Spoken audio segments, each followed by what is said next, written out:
never run. Always stood tall, couldn't back down. We be the ones in the middle of your party with our hands in the air. We couldn't help it, ladies like, who them niggas right there? Acting rowdy, niggas straight from Benjamin County. We all solid, ain't no fake ones around me. I had the face that stood out and slick and shotty from the Parkview housing. Always smiling, nothing pussy about him. Pulling up on your chick, two-seater, blasting bubble the speakers.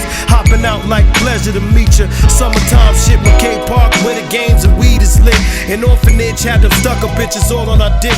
How they get these whipped? What's up, y'all? This is your boy LS. DJ Miss B. That's right, and we have a special guest in the building with us today again.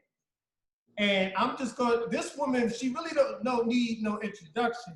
So I'm gonna let her run off her own introduction so we could do it justice. So we all could just clap and show love to this wonderful woman right here. Hi, y'all. My name is Dee, also known as Edible D. I am the Happy Chef. I am the author of the Happy Chef Cannabis Cookbook series. I got 3 out right now. The latest Deli Dish just came out 3 weeks ago. And the first one was done with my good friend and patient, Be Real of Cypress Hill, including his album, The Prescription, in it as a free download. So that was kind of my first published work back in 2014. After that, I got into cannabis research, was basically locked in a lab for about 5 years, partnered with a cannabis research company.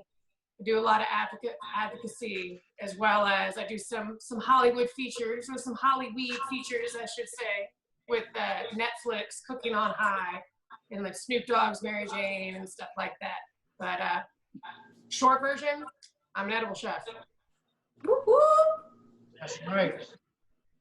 Now, tell the people real quick, because we're gonna start this off like this. Tell the people the definition of an edible chef, because a lot of people, they'll hear that and they'll just automatically go to what we call, okay, it's just only cannabis and cannabis only. So give us like an introduction of what that entails when you say edible chef. Edible chef is mainly like a molecular chef. Like, we work with plant infusions. So I basically work with plants and work to their potency so that I can be able to properly infuse and dose each serving, whether it's a tincture or a gummy, brownie, lozenges, like throat spray, vape pens. Basically everything that's not flower is my department. So cultivation is one thing, but if you guys have a vape pen or a lozenge or a gummy or a lotion, that's all my department. So I design and develop these products for different companies, and I work as a consultant bringing new brands and basically new products to different states and different dispensaries. A lot of fun. And other countries. It's been interesting. Right. Now, what got you started in the business of doing this? Because obviously you're definitely a health advocate. So what actually started you in this business to say, you know what, damn it, I'm definitely gonna do this and I'm gonna make it my career, I'm gonna make it my sole purpose to the betterment of humanity, let's just say that. Right. Well, you know, I'm originally from Virginia. So legalities over there are still very, you know, we just decriminalized weed July 1st. Let's get a round of applause for that. That's a big step for the Bible Belt state. Absolutely. Okay. So, you know, the VA, you know, it's too bad you guys need to catch up because you have the perfect climate. I mean, I'm from the Appalachian Mountains. Y'all got it so good. But because of legalities and everything, back in 2009, I lost my sister. And she had lupus, and she ended up having a fatal prescription drug overdose, the narcotics that she had been put on. She'd also been put on different steroids, which made her, you know, her body swell, which also adds other health problems onto you, on stress on your heart, on your weight, and there's depression that sets in. So then I was making my edible infusions back in Virginia, of course, completely fracturing every law like known while I was there. And she was kind of my guinea pig. It's not like I did it like for early sales. It's like I did it because it made her and myself feel better. You know, it's kind of like something we did. And, you know, so when she passed away, kind of went into, I went into probably the least attractive version of myself after my sister died. You know, I started drinking. You know, I the memory, you know, I missed her so much. So, and then she also left behind her son, my nephew Christopher, that, you know, me and my parents, my brother ended up raising. He was 8 when she passed. So going through that, and then like when you really lose yourself, like there was like one moment where like I literally had like a batch of like frozen pot brownies in my freezer, and it was like I woke up with a horrible hangover, and I just decided to take one, and I instantly felt better. And it was almost the first time I didn't even feel anything. It's the first time I felt anything in months since she died. And then I threw away all the liquor. I threw away all the bottles in the house. And then I literally made, like, I wasn't eating very much then, and I literally made myself a bowl of spaghetti that I inhaled, like, so hardcore, because I hadn't eaten anything. And then, like, you know, I kind of became like a real firm believer, like, wow, like, you know, like, honestly, cannabis helped me then, and it helped me get back into a healthy way of living. I stopped drinking, quit drinking for many years after that. And you know, I noticed that if my sister would have had the option of, you know, cannabis, that, you know, she may still be actually alive today. So till this day, I haven't had aspirin in my house. I literally use plants for everything. And I work with different plants, not even just the cannabis sativa and cannabis indica. I work with the fungi. I work with lion's mane, reishi. I have like different like basils, different teas, different like, you know, chamomile. I have fresh chamomile growing. There's different herbs like cat's claw that just really, I don't trust anything man-made long term. I don't trust. Wow. Sorry for your loss, man. I can imagine. I lost my little sister too, so I can, man, prayers go out to you and your family. But to be able to go through that and turn that around in such a way to help the rest of the world, that's amazing. It was weird. It's like, I was born and raised in Virginia, never left, never even had like an inclination to, and then she passed away. She was 29 when she died. And it still trips me out that like I've outlived my sister now, because now I'm in my mid-30s. But when I moved west, it was like, you know, the wild west. They'd all been doing it already, and, you know, and I'd already loved to do it back home, so I kind of entered in like something that I already enjoyed doing, but then I was just constantly learning, and that was before the labs opened. So, you know, labs didn't come around until like 2015, 2014, like into 2014. So then we were just shooting in the dark, like labeling things. We just wanted you to feel it. So it was like regular, high, and super strength. So now all of us have really had to get really good, really, really fast. And, you know, the industry's progressed, and I'm honored to kind of be in it as much as I am, because like getting to see, like, I've done consults now in Canada, I've done them in, like, in Colombia, Argentina, Costa Rica, Puerto Rico, and like Germany, and just to see like the chess moves of just all these countries just like legalizing and actually just giving this option, you know, like it's good. Like the option should always be available for somebody to choose natural medicine. So like I'm happy to see it coming pretty fast. Hopefully we're going federal soon, maybe, perhaps. Let's cross our fingers for that, right? Yeah, let's do that. Isn't it crazy how on the East Coast we're so we're like first to do everything, but we're so far behind when it comes to this type of thing? Man, I tell you, I felt like if I flew back home to even go visit, that like the metal detector or something like that would go off, because I have so much THC in my system, just like flying from LA to VA. Like I was gonna be like, oh shit. Oh well, like, you know, I remember I had my suitcase like torn apart, and they even had like a letter from the airport because they thought that I had a vape pen or something like that. Yeah, well, I mean, it's easy. It would be easy for you to forget something like that because it's so natural in your life. You know what I mean? Mm-hmm. Yeah. Yeah. I mean, you're really worried about me, but still, it's like you go into these Bible Belt states and like these hardcore just stigma, you know, like. Oh yeah, it's Commonwealth, so you got to be careful. You know, it's like yep. Federal. you have a seed and you do a bedtime for that. You know, it's crazy how it is. No, And now, now I moved 10 years after I've lived in Virginia, and now it's like a $25 fine if I have over an ounce. Come on. You know what I mean? They're gonna speed that up, and I'm gonna bring some products over to Virginia. I got a lot of people that need them over there. Come on. Quite frankly, we all need it. You know, real quick, just to jump backwards, but to jump forward. When you actually committed your life to this, when you committed your life to doing what you do, did it kind of, I would say,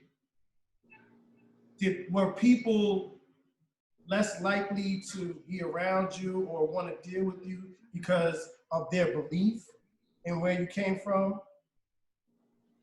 See, it was very unusual because, you know, obviously I did it adult use wise just because I enjoy doing it, you know, and I made brownies because I enjoy doing it. But I mean, my sister, it is a fact that she would not have to take any of her pain pills when she would eat a brownie.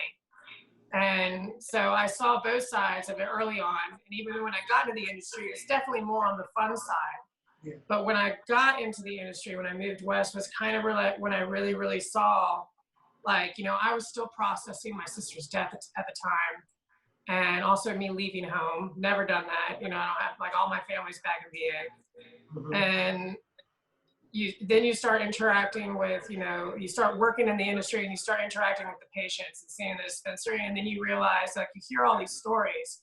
And it wasn't until me starting to, like, interact with these patients and these people, and it just, I started relating to them, because I'm all like, oh my God, like, cannabis really helped me. Like, at that time, I didn't give cannabis the credit for getting me off of alcohol. Like, I just, you know, I felt like, oh, I'm just gonna quit drinking cold turkey, and then I kept doing, you know, my brownies and kept making edibles, but it didn't really hit me until, like, oh gosh, like, it changed my life around. Like, I couldn't even picture, like I couldn't even recognize myself if I looked in the mirror of who I was that day, Wow. like that month during that time. And so when you meet people that, like, have fibromyalgia, and, like, this is the only way that they can get out of bed, or, like, you see, like, children that are 11, 12 years old that, like, a little dot of, you know, some CBD oil, some cannabis oil, Charlotte's Web, prevents them from having seizures.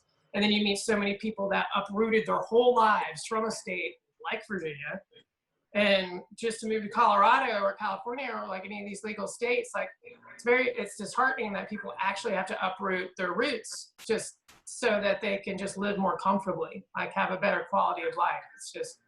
It's unusual. So, like, it wasn't really until I started meeting all of them that it really hit me just, like, how great it was. And I'm not much of a drinker, like, very, very little, if any, occasional.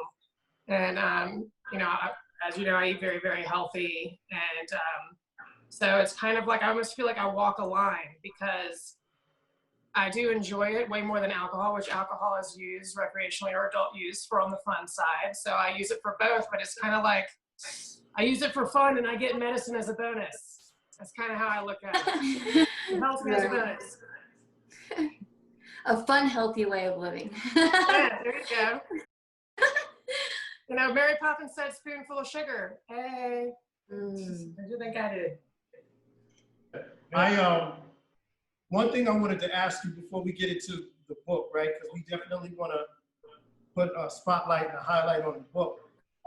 But what do you say to people who still have the programming in that these types of medicine, because I like to call it medicine, right?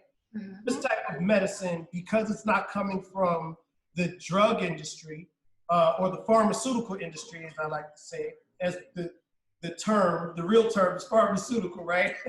But because it's not coming from them, what do you say to people who are reluctant to use these products and say, well, this pill is gonna take care of me, or these 3 pills that I gotta do, yeah, it's gonna mess up my liver later on in life, but I don't wanna do this because this is illegal. And it's illegal in my state. Now they just legalized it, but it's still a bad stigmatism on it because they haven't really decriminalized it to where as they did with alcohol. You get what I'm saying? Yeah. So what do you say to people who are afraid of even trying this way to wean themselves off of these pharmaceuticals that are detrimental to their health? Education. That's the best way you can do is like inform yourself and get educated on plants. Like 70% of all pharmaceuticals in the world is plants. It's either plants or fungi. Fungi make antibiotics, and the rest of it is salt chopped in some kind of plant form. Kind of like and you know, and I always have a saying that I call like the human factor. That's when I start questioning a lot of things. Like, you know, when the more processed something is made, the more dangerous it is. That's across the board. That's in your food, that's in your medicine, that's everything.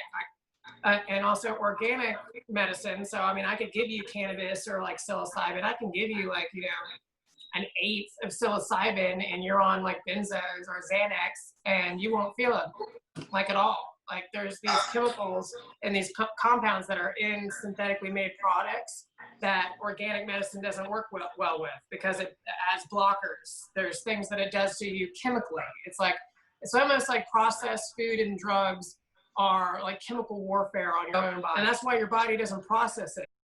Like think about it, when pharma, which like is relatively new, like, you know, doctors actually used to really just make you feel better. It wasn't really that necessarily like, you know, oh, what do you call a doctor that graduated last in medical school? You call him doctor, he just graduated dead last, and it's a practice, and now we have to have malpractice insurance because, you know, his bad handwriting on a script gave me with a pill that killed my liver. I respect doctors, I do, like surgeons, like anybody that dedicates their life into healing, but there is corruption in it. There is people that get bought off. There are kickbacks that doctors get, you know, in form of money amount and vacations and your next ski trip. So once they started making health a business, I think that's when everything started to kind of change, which is why, you know, most ailments and most conditions can actually be linked to processed food, under like not having as much iron, ingesting pesticides. There's different things that like this could all be the cause, because the processed foods, they came around like in the 40s. Like that's when the moms like didn't have time to be in the kitchen and like we're at war, and the women were going to war. Like the 40s fucked up everything. Like they really did. Just like now TV dinners got introduced, processed food, all that. Before that, your mama was cooking 3 meals a day, 365 days out of the year. Right. And then all of a sudden, like now, I mean, that's why we haven't been such an obese culture that we are now. Like America, like our food is illegal, and like picture that, cannabis is illegal, but I'm essential. But our food in America is illegal in 33 other countries. Like, there's reasons why you get to Australia, like tomatoes aren't even the size of our tomatoes over here. Eggs aren't the size. Like they don't use different. Honestly, their food is a lot better than ours in the long run. Well, you could stay on the outside of the grocery store, like, you know, that one just that you like basically where all the produce is. Just stay away from everything in the middle, and you're fine. That's a good way to think about it, though, because you get your vegetables, your bread, your cheese, your meats, your milk, and your and your you water. Stay on the outside. You're fine. Everything in the middle, nah. Nice. I like that. Definitely. Have you ever had anyone who used, say, your products, right? Like anything from your recipes to your dressing? Have they ever come back and say, yo, you know what? This was the best thing that I've ever been introduced, because this, when I used to use pills or something like that, I used to get a headache or a stomach ache. But actually, the pain that I use, I mean, it's almost instantaneous after 15 minutes, and I'm good. There's no side effects. I don't have any after effects. I just wanna introduce everybody to this. Like, have you ever had anybody come up and say that to you? Damn near everybody. Right. Pretty much everybody over the last, especially over the last 6 years since I've been in it, really in the more regulated sector, pretty much every single person that has ever tried my product has had very positive results. She like one guy I got introduced by my friend DJ Stellar, and shout out DJ Stellar, I love you, Dave, you're awesome. But he there's one of the managers for one of the clubs out here, the casinos. He had a horrible accident, like terrible. He was out hiking out at Red Rock, and he ended up by himself, and he ended up missing the rock and like literally having his foot like completely tear off of his foot was hanging on by like a couple of tendons. Wow. Like I saw the photos, it was just, oh my God. And his phone didn't have service. And like he's sitting there like literally army crawling like till he got service before a helicopter literally had to come pick him up and take him in and put his foot back on. Wow. And so he had his foot put back on. He lost, he had some kind of nerve damage and stuff, but he had some screws put in his ankle. Yeah. And and during that time he ended up going through rehab because the pain pills he ended up getting addicted to. And so he ended up having to go through a very extensive rehab, and it was very, very painful for him. And so he was talking to my friend Stellar, and he was like, telling him all about what I just shared. And he said, you need to talk to my girl Dee and see if she can make you some edibles to kind of help you during this situation, because he was going to be having surgery again to get the pins removed out of his ankle. So he was worried that if he was going to go through surgery again, that they're going to give him pain pills, that he was going to have a relapse and go back in, to rehab. And he said that he would rather have his foot ripped off than go back to rehab again. So I ended up, I formulated a dose for him, making it stronger on the high pain days, which would be like the first 4 days after the surgery, and then wean him off low. He literally only used them for like not even 2 weeks. And, he said that he didn't even have a cramp. He didn't even feel any pain. He woke up in the morning slightly uncomfortable and took another one, and he was fine. Is that right? Yeah. Now, is it like external cream? No, that was a gummy. That was completely, in order to get that kind of pain relief, like, topicals will give you a localized kind of relief. Yeah. But if you're topical, it depends on where you're putting the topical on. Like you can put it directly on like the localized area, but there's certain parts of your body that are more absorbent than others. Like your third eye is actually the highest, most absorbent part of your body. So you could literally take like THC salve and CBD salve and put a dot of it on your head if you have a headache, and your headache will go away. You can put it right on your temples, like all right here. It's like very highly absorbent. Your hands, very absorbent. Your underarms, your genital area, your feet, which your feet is also an exit behind your knees, anywhere like that. Yeah. So it just depends on where you put it localized, but you're not going to get the kind of relief that you would get and the extensive amount of relief that you get off of consuming an edible product, because they'll last like 4 to 6 hours, whereas topicals kind of last a little less. Oh, wow. See, my wife, she has fibromyalgia, so what she uses Synergy. You ever heard of Synergy before? Synergy, I have. Yes. I have. So she uses that, and it actually works for her. It's in the beginning I couldn't. Synergy is a great product. It's absolutely excellent. I was actually talking about them on the National Marijuana News Network. I'm one of their anchors. I'm one of the edible experts. We were talking about Synergy and Remedy. Synergy is a great product. Do you gain clients, right, through people who see you in passing, and they look at the tattoo, the formula? It's so funny. So like it was probably one of my brunette moments, like / blonde moments. Like whenever I've published a book, I've gotten a tattoo to signify my latest work, because my mother said if I was ever going to ink myself to do something that was my heritage or something that was like, meant something, then you never want to get rid of it. So like, this was my second book, my first book. So like, but I think the placement now, it's like if ever I try to ship anything at the post office and, they happen to see this, people still kind of know what it is. And so, I'm like, no, miss, I'm not shipping weed across country. It's too hot. It's actually really too hot, I promise you. That's one of my grandmother. But, other than that, it's but I do love it here. I always say I wear my heart on my sleeve, but Yeah. yeah, I definitely get asked a lot about it, about like what these, you know, what my markers mean. And, But go ahead. I enjoy it. It becomes, of course, it's a conversation piece, but Yeah, because I is want it to educate beneficial everybody. though? Is it beneficial in some ways? Like, yo, Honestly, it's like a business card. Yeah. You're like, Yeah. oh, what's this about? What's this about? I'm all like, Yeah. oh, is that Yeah. THC? And then I'm like, nah, it's actually 11-hydroxy THC. What's that? It's actually edibles. This is my business, actually. Yeah. And then put insert. And my website is edibled.com. That's what you need to get there, yeah. Edible D. Edibled.com. At edibled. Yeah. So Cooking with Psychedelics. Let's talk about that for a minute. This is the new book. This is the second book, right? There's a third book. Third book, pardon me. Third. Now, I Cooking know, with I gotta get another Psychedelics. tattoo. I don't know where I'm gonna get it though. Oh man. Right. Well, I was gonna say don't put it on your face. No. That ain't our era. That ain't our era.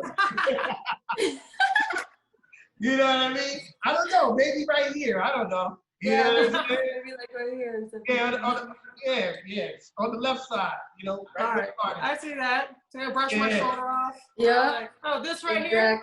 Yeah. Oh, yeah. Exactly. Oh, that was just No. my third book. Don't mind me. You know. That's my third book. And let me talk about it. You know what I mean? Yep. Now, for those who may have missed the our Instagram from last week, right? And you could go to IMLS on Instagram, and soon will be on YouTube as well. On This Is Hip Hop Radio on 22.3 Takeover Vegas Radio on YouTube. If they missed that, excuse me, you talked about this book, and it's more of your journey with Cooking with Psychedelics. So you're talking about experiences, your journey, and just this. In this case, it'll be almost like a life lesson for someone who gets the book. So what I wanted you to talk a little bit about that without giving too much, because we want them to go get the book. Right. Well, when I was in writing of Delic Dishes, I started about 3.5 years ago. So, and then like probably about 1.5 years before that is when I started microdosing psilocybin. And I had heard about it by somebody that I've met that was very successful, that I looked up to and had a lot of admiration for. And I decided to try it. It worked.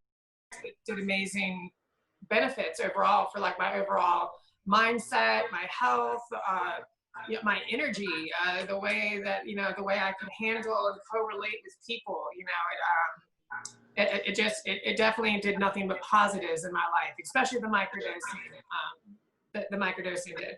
And when I was writing the cookbook, it's like I was writing it kind of like my other ones. Like my first cookbook was the beginner's edition. Kind of give you kind of a formula so you can get kind of way there, but it's more fun. That's why it includes B Real's album, the fun one. The second one was my expert edition, the cannabis cookbook. That was after I got into research and I was actually starting to work in case studies. And, I resourced Dr. Raphael Mechoulam, who's the doctor that founded the THC molecule, Dr. Evan Russo, who discovered linalool and his extensive research. So once you start doing like that, like microwave extraction and like working with terpenes and potencies, I was like, damn. My first book, I need to let people know the real. And I was like, just in case, because I wanted people to be able to dose themselves properly. And I wanted people to realize what we do. We're working with really cool $500,000 equipment doing, we're chemists, we're botanists. And then they're like introducing me, oh yeah, this is my girl, she makes pot brownies. Hey, see, it's me D. Yeah. So I was getting tired of getting introduced as the pot brownie chef. So I was like, let me go ahead and launch the expert cookbook so y'all know really what we do and like how to make medicine, because this is plant medicine that we're making. And then my third one, I was doing it the same kind of way. It's basically science and recipes. But then it was a psychedelic cookbook, and I really felt I've gone through a lot of, I've had some nice highs in my career, but I've had equal lows, if not more lows, during regulation and corporate cannabis coming in, bad business deals, things happen. And so I decided to make my book also an autobiography so I can explain my journey throughout, like my journey through psychedelic and plant medicines, like how I got to this point. And I felt it necessary for me to share my story. One, because learn from my mistakes, please, people, like, please, if I can give any gift back to the world, if I can just even be that little voice in the back of your head, just to like do diligence and like research some things, and like, don't be too, don't sign things too quickly, just any kind of advice I can give to any female entrepreneur, any entrepreneur in general. I wanted to make sure I shared that story, as well as shared that I didn't write it just to be like, do my book and trip the fuck out, guys. Woo! Right. All right, my face is melting. I didn't do none of that for none of that. I mean, you can if you want to. That's completely cool, and I respect your decision. But I did it mainly to show like these plants are actually used in multiple different countries for thousands and thousands of years. And, there are many anecdotal evidence that have found these very beneficial, very, very therapeutic, and have changed people's lives around. And that's what I decided to share, along with making it fun, So like, this is my largest piece. It's my largest work. It's over 1,400 pages. And it literally has my blood, sweat, and tears, heart and soul in it. And I made it an interactive autobiographical psychedelic cookbook. So it's also a coloring book. So after you've made one of my recipes, tried everything out and decided, and take a nice little trip, then you can, make it yours and get real fun with it. But it's definitely my most proud piece that I've ever done. It's my best work yet.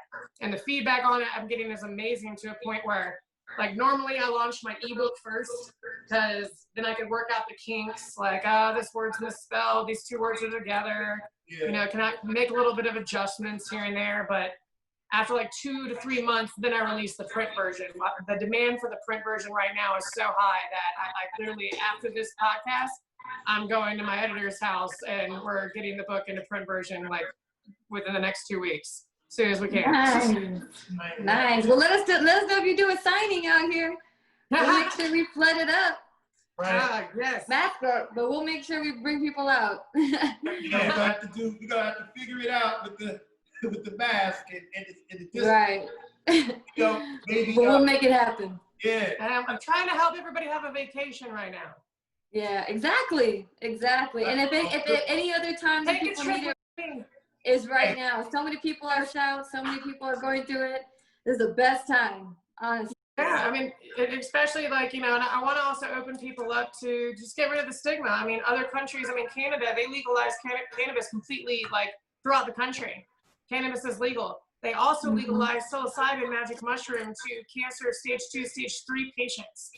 So a lot of research is actually starting to get done on psilocybin. The University of Miami in our country is actually doing lots of double-blind and blind case studies that are going on between the synergies between psilocybin and CBD.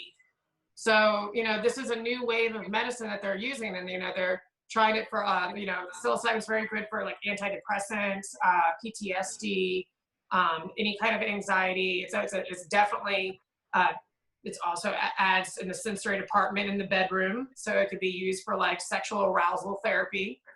There's lots of benefits. Mushrooms could literally save the world, not just the magic kind. All mushrooms are magical. All of them, not even just the ones that make you, make the walls move. Well, let's get what's his name, Dr. Fossey out of there. Let's put Edible D in there so she can change. Let's change what we're doing in the U.S. right now, because whatever he's doing is not working. Oh God, I saw this funny meme. It was Joe Rogan on the meme, and he was like sitting at the White House in the Oval Office, and he was like, President Rogan has now unleashed LSD in the water system, and he's just. I was like, all right, awesome. Yeah, you know, Joe Rogan was a lunatic until I actually started listening to him and listening to what he had to say. You know what I'm saying? I love It him. sounds, You know? sometimes people sound crazy when you're not educated in what they're talking about. Right. And when you see it firsthand, and you're like, oh, they dropping knowledge. They trying to let us know we're not listening. Yeah. That part. And I love how open-minded he is. He has everybody on his show. Like, you know, he's very like non-one-dimensional on any of his Right. topics. He definitely breaks things down. So I have quite a few friends who, we were talking about this the other day, who have suffered with anxiety and different medical issues, but are not able to do anything like that because of the content of, I guess, drug uses that's in it for like, when it comes to like federal jobs or stuff like that. How do they surpass that, or how are they able to go into your world and be able to medicate themselves naturally and still pass those tests? So that's a challenging question and a challenging issue that we have right now, because I would automatically propose CBD see, terpenes are completely fine. So if you find terpenes, any kind of terpene edible, terpene gummy, anything like that, you're going to be completely safe, because what they're testing for is cannabinoids, and that's only found in cannabis. Now the problem is if you try to get CBD and just not THC, right? The problem is there's too many, we call them hemp hustlers. There's a lot of people that push a lot of fake CBD products, and like they're placebos, they don't do anything. And, you know, unfortunately that makes my job a lot harder. Like basically I have personal relationships with the cultivars that I've known over the years. And they're the only ones, if I'm not growing it and extracting myself, I only go to people that I know. I've toured their grows, I know their method, everything, because you know, I feel bad for some of these companies that want to brand themselves and get out there and they're having the right intentions, but they might have gotten a hemp hustler and gotten some fake products. So that's one bad thing, is like, and because of that, and because also people using like cannabis derived CBD, you could possibly test with it. Even though it's a majority CBD plant, you could still test with THC depending on the potency levels. So right. It's just, I would say, unfortunately, I'd say best to kind of stay away from as much of those as you can, or look for a lab test. If there's not like a QR code on the back of that product that will send you straight to Confident Cannabis or like one of the testing facilities, it should, if it's a real product. And if the second you scan that, it should take you right to the lab test, and that will let you know if it's safe or not. As long as it says 0 THC, you should be in the clear. Okay. Yeah. And I know DJ Miss V, I know you got to get ready to boogie. Anything you want to ask her before you shove off? No, I'm just, I'm excited to get your book. I'm so glad I met you. You're awesome. Yet another woman ruling the world. I love it. I love when we have women interviews and they're just awesome people who are just changing the world. I love it. Keep doing what you're doing. We're definitely going to be in contact. And anything you need from us, definitely let us know. We're here to help. Definitely. And vice versa. You know, let me know everything you guys are doing. Definitely tag me. I love you guys. So. Yeah, definitely. All right. Well, see you guys. LS, take it away. So, also, what I wanted to ask you is in reference to anxiety, right? Because I have anxiety, extreme anxiety, and I didn't know that it was anxiety. But now that I know what anxiety is, I have episodes, and it comes to me a lot of times when either I'm under some pressure, and I hide it well, but sometimes like I'm at home, and you know your true self comes out when you're at home. You're not around anybody that could potentially be a business partner or anything. So I get real stressful, and sometimes my behavior is erratic, and I just start to drink, and I don't want to drink because then I turn into a different person when I do drink. Now. I'm not asking what would you recommend for me, but something along the lines of the psychedelic, where I don't want to trip heavy, but I still want the effect of just a calm, peaceful state. Do you have anything in your book that for like people like myself that are just like Yep. That's actually in the first formula, D's formula section. Yeah. That's when I talk about combining both. So both CBD and psilocybin would work for you. So psilocybin, I'd recommend you doing a microdose for sure, because you're not going to trip, you're not going to hallucinate, you're going to see anything. It is but it's like a natural antidepressant. Takes the edge off your day. Kind of like the CBD. CBD is going to do the same thing. If you want a fast acting, because anxiety, like the longer it lasts, the more more intense and the more enhances itself. Yeah. So I recommend getting tinctures, CBD tinctures. We have them at American Green. Anybody that shops on AmericanGreenCBD.com, type in Chef Made. The products are made by yours truly, and you'll get a discount. Chef Made, all capitals. But our tinctures go straight sublingual into the bloodstream. So it's a lot faster than when you eat a gummy. It has to go through your digestive tract before it gets to your bloodstream, before you're going to feel its effects. So if you're starting to get onset anxiety, I would definitely take, under the tongue, a couple of drops of CBD.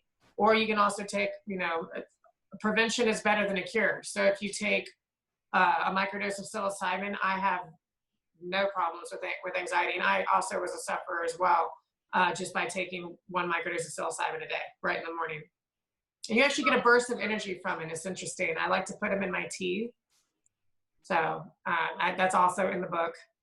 Definitely. We want people to go get the book. So you guys, you got to get the book. This is the reason why I'm asking her these questions, because I want you guys to understand that this can actually help you. This, me personally, I was heavy into cannabis until, for a job, I just stopped cold turkey.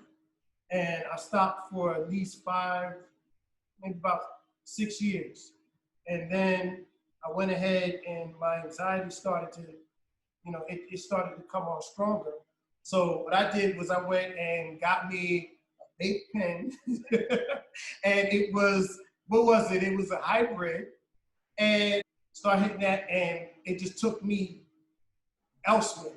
Somewhere where I just couldn't control, I wasn't in control anymore. You wouldn't be able to tell, but up here, I wasn't in control. You know what I mean? So with that being said, I started to get a little bit reluctant. And I noticed that I had some of your gummies, and that actually wasn't bad. Like it didn't give me that same feeling. And I wanted to, I don't know if you remember, but like, can you tell me exactly, like, well, not exactly, but like the potency level of, you know what I mean? Trying to get my IP, bro? Are you trying to get my IP? No, because I'm gonna come to you. If I need anything, I'm coming to you. I'm gonna ask you. I got formulas in my book. No. Okay, so the issue that you're talking about is very simple to explain. It's because you're ingesting too much THC. Delta 9, that's also tetrahydrocannabinol, that's THC. Yeah. So when you ingest higher potencies of that, it's the psychoactive compound. So it's the one that gives you the head high, that makes your face feel like it's melting. It's the ones that when you say you can't control yourself up here, it's the ones that will like lock yourself in here. There's a reason why I call it couch lock. It's because it's like you might not even be able to talk, like you might not even be able to notice. So it's going to be sitting there just fine, but all this is going on in your head, and it's it can be very intense. And that's because honestly, that the culture and the mainstream cannabis is actually that's what sells, is the higher potency THC. It's like vast majority of consumers that come in, they over a 26 percentile, like say cookies versus like a 33 percentile head cheese. They'll take 33% potency of THC over 26 because they think that they're getting more bang for their buck, but they're actually just getting more of the psychoactive compounds and less. So it's like what you need something that's more of like a 1 to 4, 1 to 1, because then you don't have any of that. So if you get a 1 to 1, that means that there's almost equal amount of THC that there is CBD. Yeah. Okay.